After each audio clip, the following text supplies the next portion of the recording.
Shalom. Shalom Israel. I am the brother Yowana from the Great Millstone, Arizona camp, coming back at y'all with Lord's will, another edifying lesson. First and foremost, as always, before I start, I'd like to give all praise, honor, and infinite glory unto Yahweh, Bahashim, Yahweh Shai, Bahashim, Rachach Wadash. Double honors to the elder apostles of Great Millstone, our teachers. Shalom to you brothers pushing and teaching His truth across the four winds of this earth. Peace, blessings, and many salutations also be unto you sincere Akyam Akwath, you brothers, along with you few sisters, who are giving all diligence in these last days.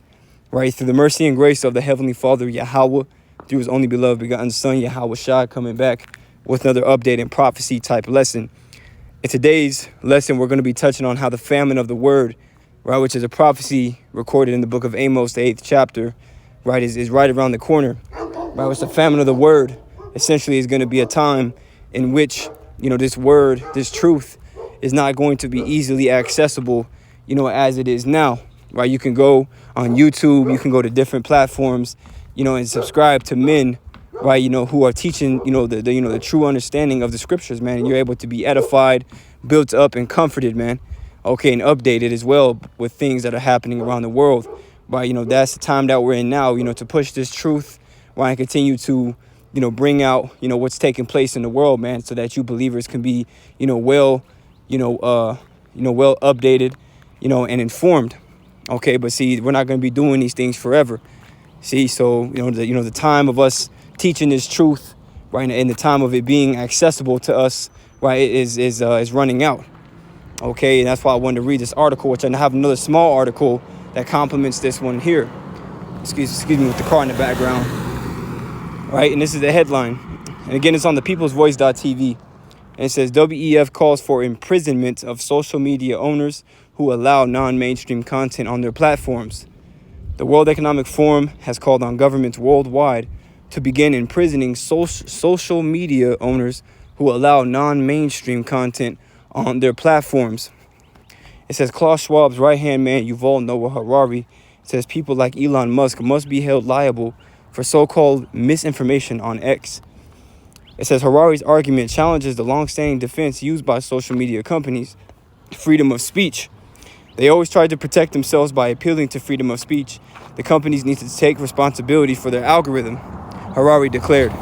He insists, so basically, they're trying to come, and hold responsible the owners of these different platforms, man, and them having a firm grip on their algorithms, right, which will either continue to suppress or amplify misinformation, as we're going to go to read. It says he insists that platforms must be held accountable not just for user-generated content, but for the ways their algorithms amplify or suppress specific messages. It says this represents a significant shift in focus, moving beyond content creators and aiming directly at the mechanisms of content distribution. Harari's stance is clear. Salakia, all of a sudden, all these cars coming out of nowhere. It says this represents a significant shift in focus, moving beyond content creators and aiming directly at the mechanisms of content distribution. Harari's stance is clear. If the algorithm is writing it, then you're definitely liable for what your algorithm is writing. It says this brings into focus the growing role of artificial intelligence, AI, in moderating online content. And I have this video right here, but I don't want to get a copyright, strike. So, but pretty much everything that he says is what we're going to read. So, if you do want to watch the video and hear it out the horse's mouth yourself, you can find this article again on the peoplesvoice.tv, and it's fresh off the press from today, so you should be able to find it very easily. It says, going down, Harari's comments appear to be a direct shot at Elon Musk, who purchased X with the aim of promoting an open flow of information. It says Musk has long championed the idea that information should be free and that a thriving democracy depends on the free exchange of ideas, even controversial ones. Harari dismisses this viewpoint, saying information isn't truth. Most information in the world is junk. If you think that and it really, he has a point, because as there's a saying that I've always heard, coming into this knowledge amongst the ministry, is you have to chew up the meat and spit out the bones.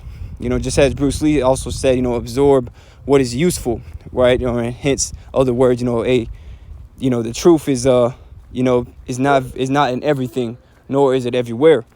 So you do have to discern between, the lies and, the truth. Okay, but nevertheless, he continues to say, most information in the world is junk. If you think that you just flood the world with information and the truth will float up, no, it will sink. Harari suggests that Musk's hands-off approach, allowing all information to flow freely, creates an environment where truth is overwhelmed by noise. He argues that institutions like newspapers, universities, and courts are necessary to sift through information and determine what is reliable. But see, you can't even trust some universities and some of those newspapers, because a lot of that shit is controlled, right, by elite companies, man. You see, and really that's why, these devils are always targeting those who don't subscribe and who also spread, non-mainstream media. Okay, they don't want you to, be informed about what's happening in the world. They don't want you to know what's going on, right? They want to keep you blinded so that they can fully take advantage of you being unprepared and uninformed, right? It says he draws a comparison to an editor at a major newspaper, noting that just as an editor is responsible for what is placed on the front page, social media companies should be held to the same standard when their algorithms promote content. A threat to free speech. The crux of Harari's argument is that content moderation should no longer be an afterthought, and that the platform owners should not be able to hide behind claims of free speech to avoid accountability. But critics see a different story unfolding. See, and really, they deem misinformation anything that concerns the truth, right? If you're exposing, their wicked agendas and their, draconian laws that they sign behind closed doors, which they will soon, in the very near future, execute upon the people. Okay, if you're speaking the truth according to the Bible, you are an enemy, man. Right? They don't want a nation of thinkers. They want a nation of workers. They don't want you to think for yourself. They don't want you to have your own ideas and, have your own perspective. They want you to have, the perspective that they want for you. Okay, they want to keep you as animals, man, that they can lead and that they can manipulate. See, it says, let me go down. This shift in thinking, oh yeah, these damn dogs right here. It says this shift in thinking could easily lead to an assault on free speech, especially if platforms like X are punished for allowing controversial or non-mainstream left-wing views to be seen.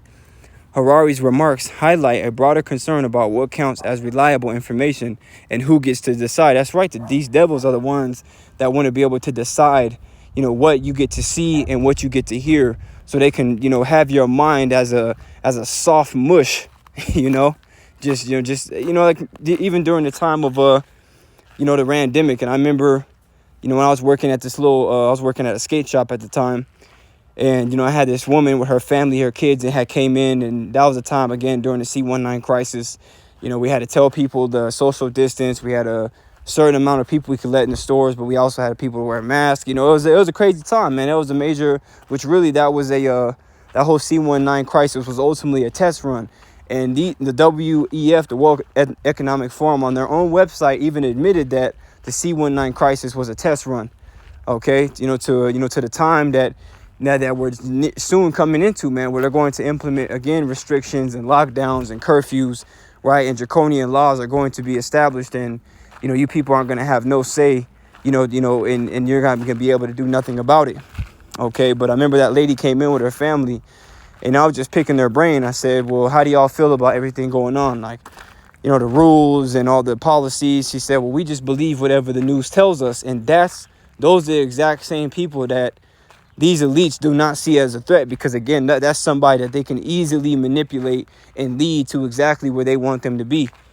Okay, and we can't be that way. The scriptures say that the simple believeth every word. Another word for simple is foolish, right? The foolish believe everything that's told to them. And really that's one of the definitions of stupidity, is despite having all the evidence, you still deny the truth. Okay, having all the evidence of the truth, this is what it is, and this is what it has been, and you still deny it. That's one of the definitions of stupidity.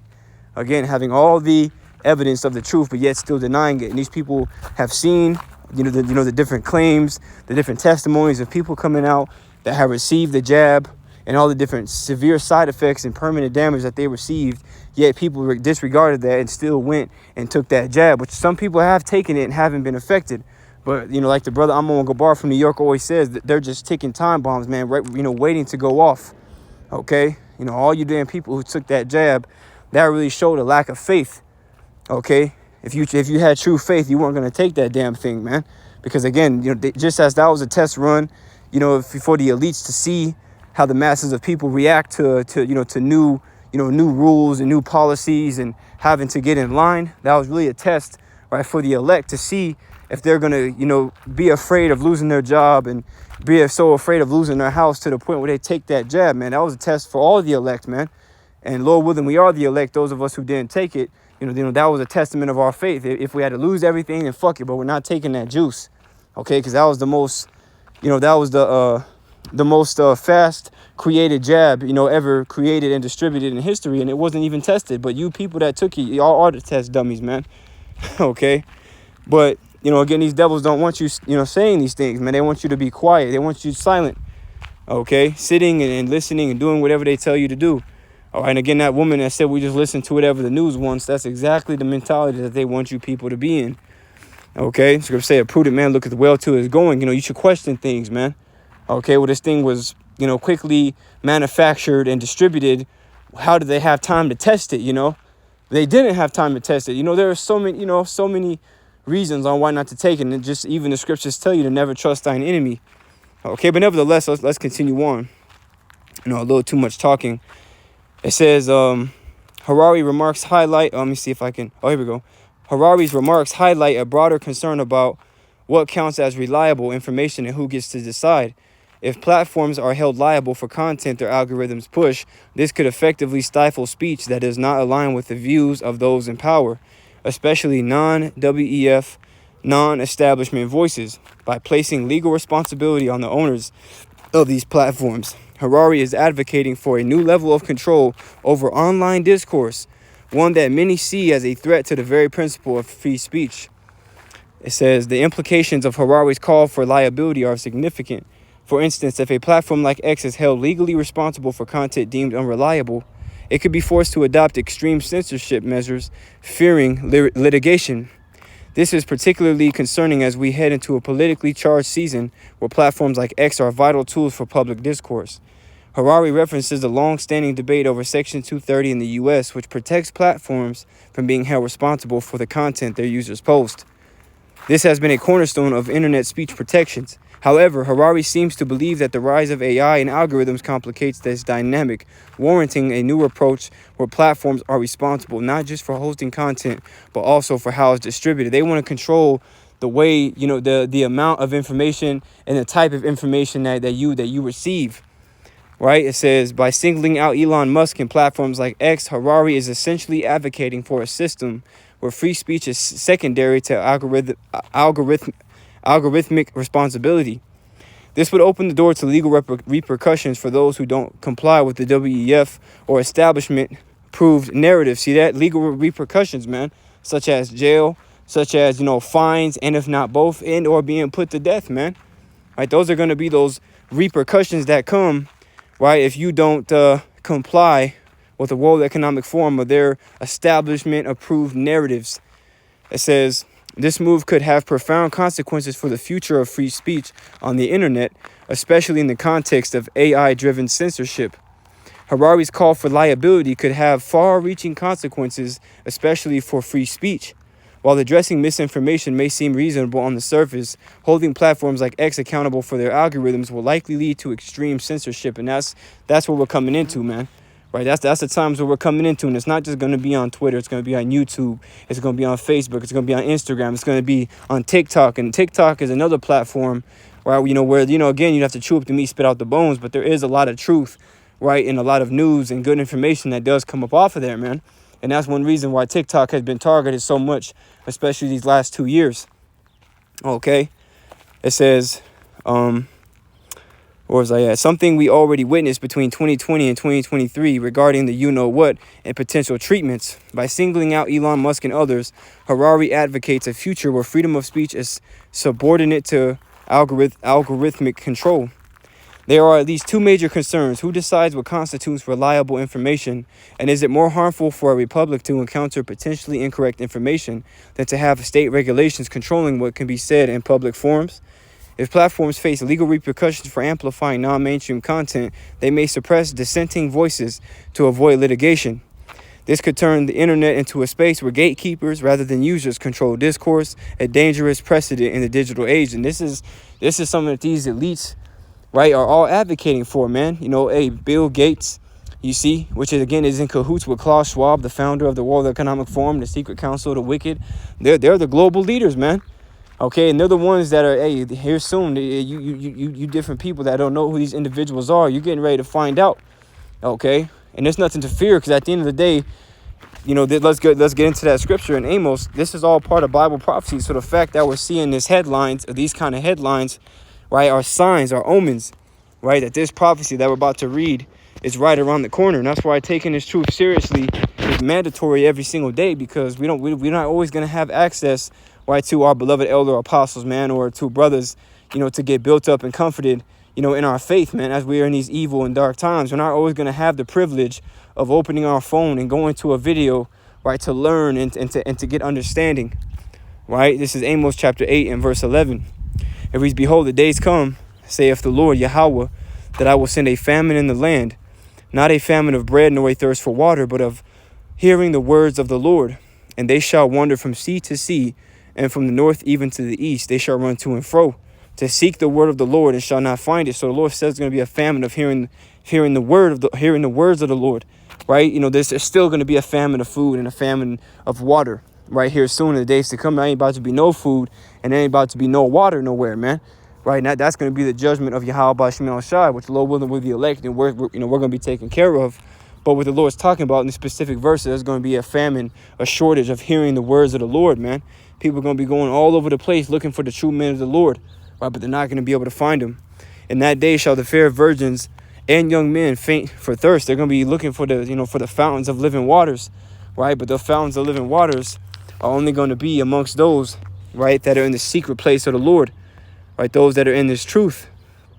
And let's get that too. This is 2nd Ezra chapter 5 at verse 9. "And salt water shall be found in the sweet, and all friends shall destroy one another. Then shall wit hide itself, and understanding withdraw itself into his secret chamber." See that? Understanding shall withdraw itself, and wit into his secret chamber. Okay, you see that? So, you know, those that have the true wisdom, knowledge, and understanding of these scriptures, right, and are continuing to walk this straight and narrow path and remain obedient unto the Lord, those are the only ones that are going to have it, man. The ones that are chosen by Yahweh Bashim Yahweh Shai. Right, and again, of course, Salakia, of course, Lord willing, you know, we're of that number, and the Lord will continue to keep us in that day. You know, at the end of the day, not everybody's going to have this true wisdom, knowledge, and understanding. But a lot of people that have been neglecting this word while they had time, right, and those that have been, you know, continuing to choose what they want to do rather than seek the Lord, they're going to be the ones that are going to be looking, you know, for, you know, this, you know, for the understanding of the scriptures, as it goes to say, "And shall be sought of many, and yet not be found." Many are going to be trying to seek that understanding and that wit, but it's going to withdraw itself. "Then shall unrighteousness and incontinency be multiplied upon earth. One land shall ask another, and say, Is righteousness that maketh a man righteous gone through thee? And it shall say, No." Okay, so the men of the Lord aren't going to be found, man. They're going to be hid, right? They're going to keep silent in that day. As the scriptures say in Amos, "The prudent shall keep silent in that time, for it is the evil time."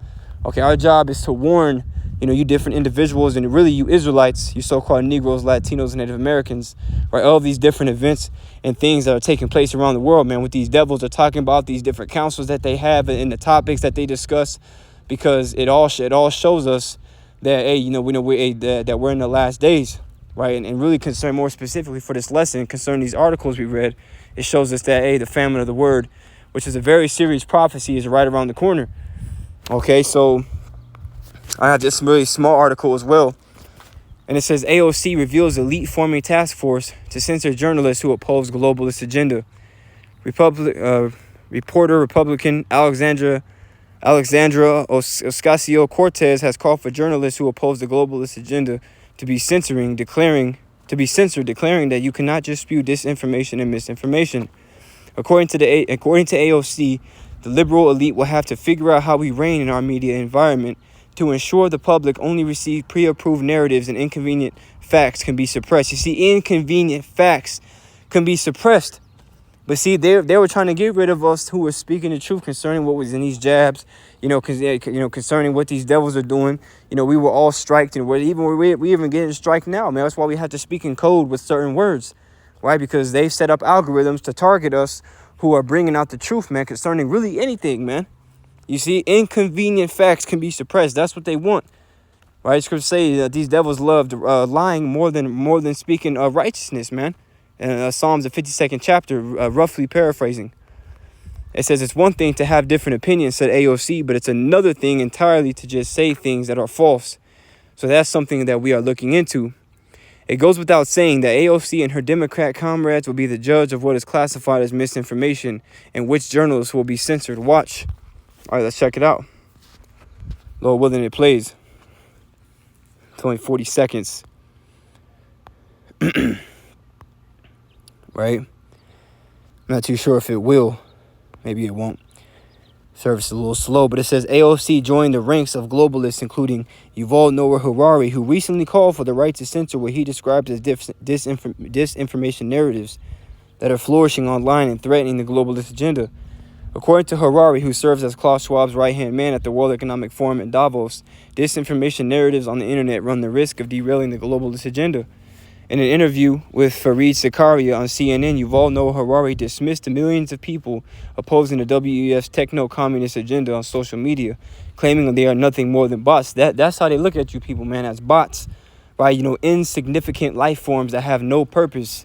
You see, that shouldn't have the right to be able to speak, your mind and be able to have your own perspective on how the world is and how the world should be. They don't want you to. They don't want you to be nothing more than just a damn slave, that they can profit off of, man. You see? It says, which really, that's why, bringing in AI is going to eliminate so many jobs, man, because a robot doesn't get tired, man. A robot doesn't need paid time off to go hang out with their family, man.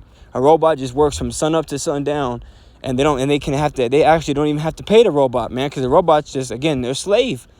You see? So a more convenient way for them to make money, which ultimately moves you out of the way that need money, which puts you in a more downtrodden and oppressed state. But they don't care, okay? Because their whole mentality is let us oppress the poor and righteous man, which again concerns us Israelites more specifically. But these people as a whole in the world, they're oppressed, man, even their own people. It says, we need regulations, said Harari. The regulation is not about harming the freedom of speech, of human rights.